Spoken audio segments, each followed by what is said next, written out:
Can I tell y'all that I just have the biggest issue with sitting still? I mean, I cannot sit still. Like, it's so difficult. If I'm sitting, even if I'm sitting, I have to be doing something. Whether it's reading my Bible, reading the newest book I just got, crocheting, scrolling on my phone. Like, I still have to be doing something. So today I wanted to share a verse with you that has really touched me, that someone shared with me very recently, and it just keeps popping into my head, and I wanted to share it with you today.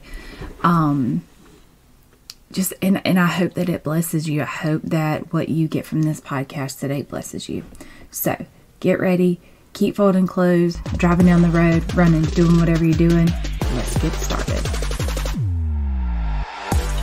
Welcome to the Lifestyle Medicine Project. If you're ready to finally commit to lifelong health, feeling better, and improving your mental and physical health for good, you're in the right place. Hey, I'm Jennifer Coble, a nurse practitioner, certified functional medicine practitioner, boy mom to 3, and wife. I have a calling on my life to transform the way that you view and experience healthcare because I believe that traditional medicine is leading people astray. We don't need to give a pill for the ill. We need to empower people to have a true lifestyle transformation, both internally and externally. And most importantly, commit and be disciplined to the process. It's time for you to go against the grain to get to optimal health that is going to have you feeling incredible. I can't wait to create a true lifestyle change with you. Let's mandate vegetables and tackle this project together. Y'all, I just listened to that intro and I'm so sorry that I sound tired. I just got up. I'm not fully awake. I found like 2 seconds to do this episode, so I'm gonna try to be a little more upbeat for y'all, because this is supposed to be inspirational, y'all.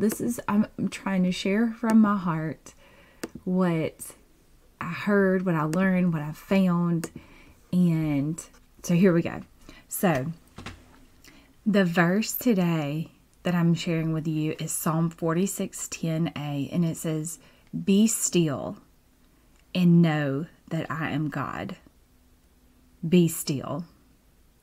God tells us to be still. Not be still and crochet, not be still and scroll on your phone.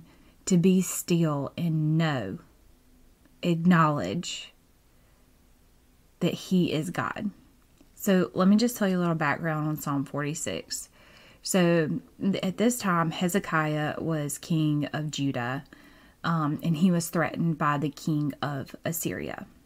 And the king of Assyria told Hezekiah and the people of Israel to basically just give up because their God with a capital G, was not going to help them. And just like the gods with a little g, of other nations, the king of Assyria had destroyed, did not help them. They didn't help the other nations. So the king of Assyria was equating our God with a capital G to the gods of the other nations with a lower g. Okay, so he said this, and he was talking to the people and trying to discourage them and just make them give up. But Hezekiah trusted in the Lord, in our God, our capital G God. He kept the commands the Lord had given Moses.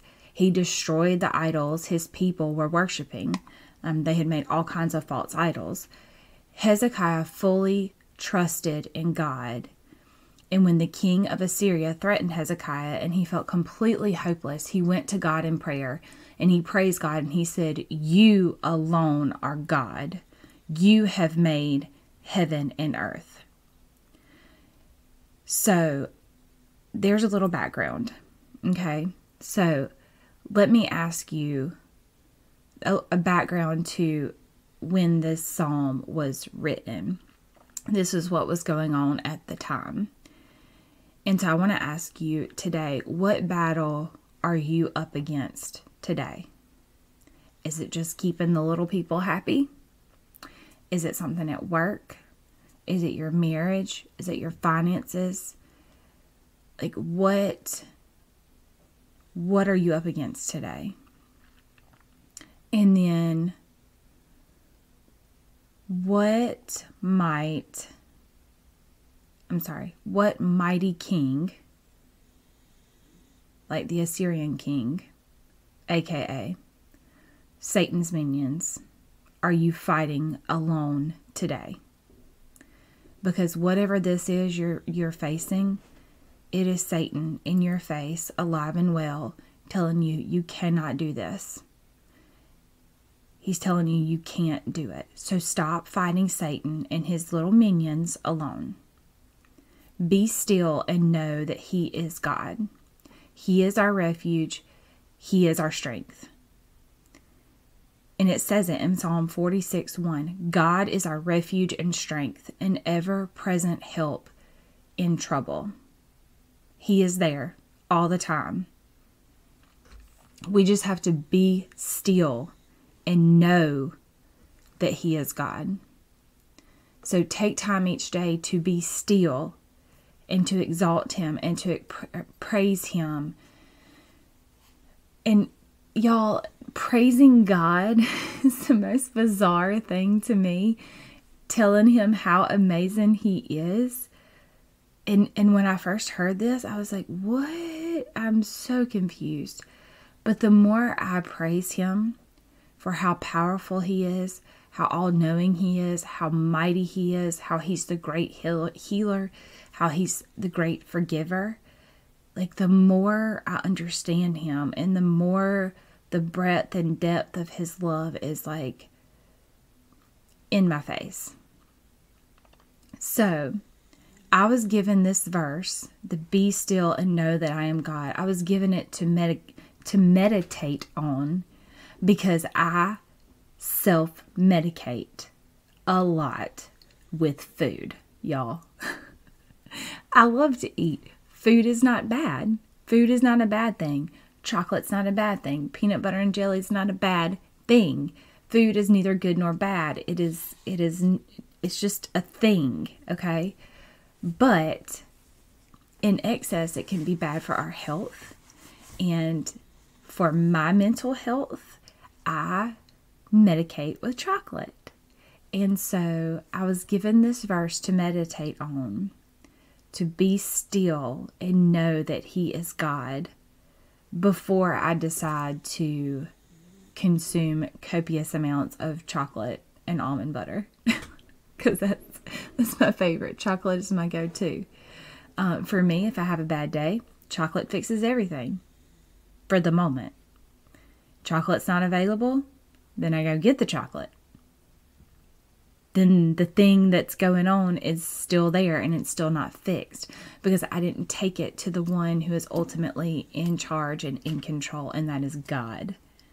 Okay, so now when I choose to self-medicate with chocolate, I have been challenged to be still for 1 minute and acknowledge that he is God, and this certain situation that I'm trying to medicate away is a situation that I need to take to him, not to the chocolate. Okay, so I know this is a little all over the place today, y'all, but I challenge you today for 1 minute to be still and acknowledge that God is God. Just be still. See how that feels. God has asked you to do it, so be still and know that he is God. He is in control, and he has won the battle for us. Okay, friend. I hope you have a fantastic day. Love you. Praying for you. Talk to you soon. Bye-bye. Real quick before you go, if this podcast has blessed you in some way, the number one way you can thank me is to head over to Apple Podcasts and subscribe to the show and leave me a written review. Can't wait to hear from y'all.